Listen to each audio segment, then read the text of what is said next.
everybody, and welcome to another Frost Reads Reddit. And today we have another spooky story as well as a little bit of an update. But I'll talk more about the update at the end of the video because I want to get into the story. This one is once again from r/no sleep, and it's called The Shopkeeper and was posted by KBig22432. Oh, and Kit's gonna be helping with one of the voices because I don't do voices very well. Anyways, I don't care what my previous clerk told you. We don't exchange and we don't give refunds. All sales are final, I said placidly. If you're unhappy with your purchase, I would suggest you use this time for reflection and take care not to pay for something that you don't want in the future. The ogreish man bro in front of me snarled and repeated the same fragmented speech that he had been giving to my assistant for the past 5 minutes preceding my intervention. As soon as I got it home, it started singing and snarling so loudly I thought it was going to bite me. It shouldn't do that.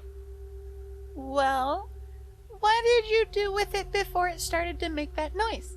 I'm more than happy to try and troubleshoot the problem, but as it says at the bottom of the receipt, I said when I pointed at the bold and rather large text that reads, all transactions are final. Once money has exchanged hands and the item has left the premises, it is now your problem. During this entire exchange, the small item in question sat idly between us, waiting to be picked up, waiting to be looked at, and just waiting. I kept my hands nice and far away from it, and the man seemed to be completely unraveling. I put it on after I bought it and thought it felt a little warm. Then my buddies and I walked around the wharf for a while. He chronologized with urgent accuracy. Then I got home and showed it to my wife. It started going crazy as soon as she touched it. It got so hot I could barely keep a handle on it anymore and dropped it on the floor. It burned the carpet, so I tossed it into the sink and dumped water on it.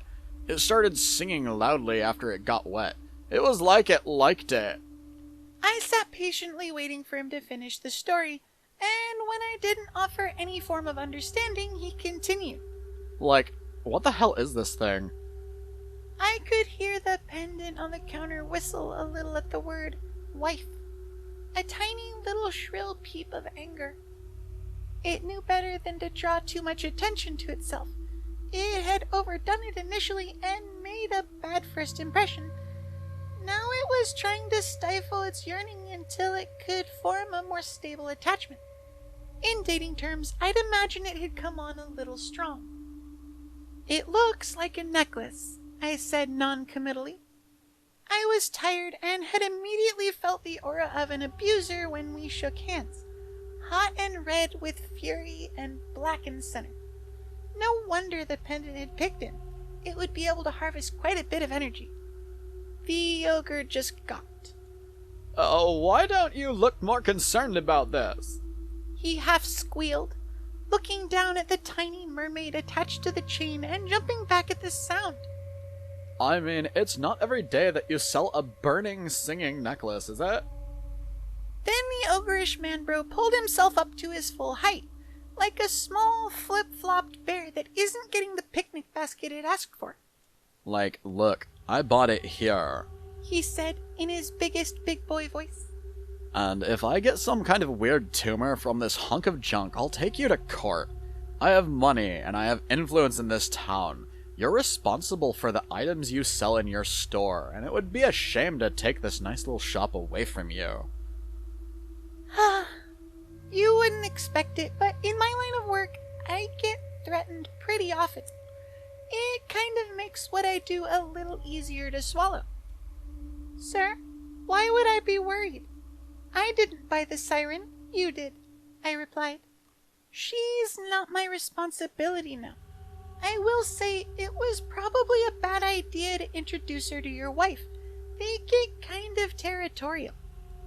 Then I remembered the aura and continued. Then again, I don't know what kind of relationship you and your wife share.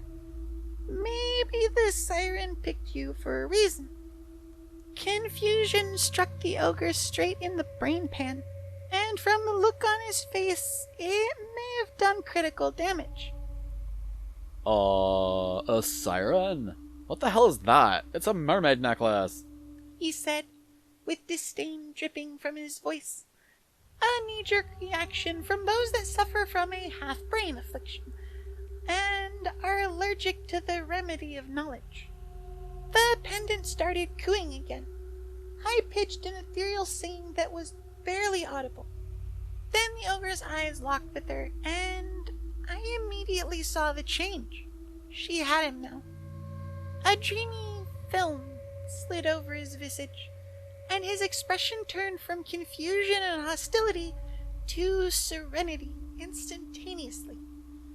There isn't much more that I had to do at this point, and I saw my opening. It seems the two of you have made up, I said, moving around the counter, taking his arm and turning him towards the door.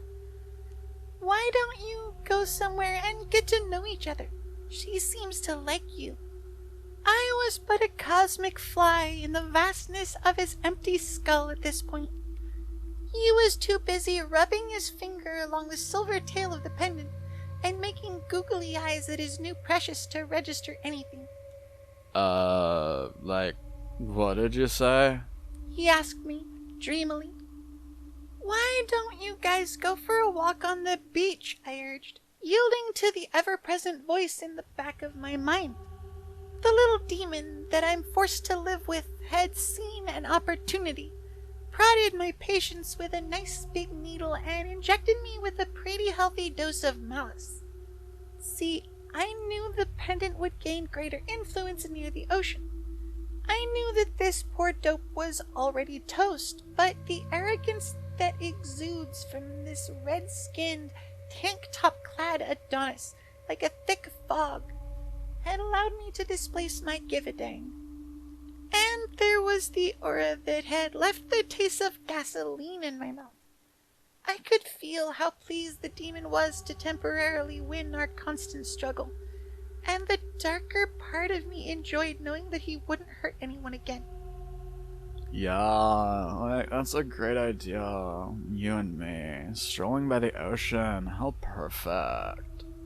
The pendant cooed again, and the ogre placed the necklace back around his neck with astonishing nimbleness, like two arms wrapping themselves around his neck in an embrace, then closing around him with the silent click, click, click of manacles.